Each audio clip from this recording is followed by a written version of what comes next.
Hello guys, good morning. এবং সবাই কেমন আছো? আশা করি সবাই ভালো আছো।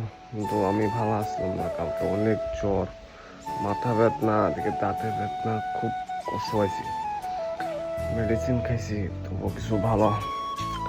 ঘুম থেকে উঠছি, দেখো আমার ঘরের হালাত। বাবু রাতে বেলা ছোট তো শ্বশুর করছে, থাকা মতো এই সব কিছু দিতে হলো। আমরা মার নতুন ঘর তুলবো, আমরা এই ঘরটা ভাঙবো। এটা বাবার হাতে তৈরি আসলো, অর্ধেক ভাঙা লেছি, আরো ভাঙতে লাগবো, কারণ ঘরের ভিতরে অনেক জিনিস আছে।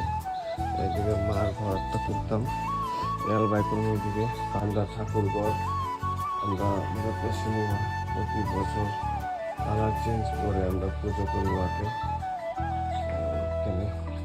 দেখো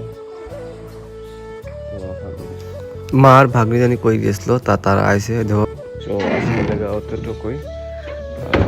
ভাগ্নি আসলো, থাকতেছে। বাবু এখন ঘুমাইতেছে।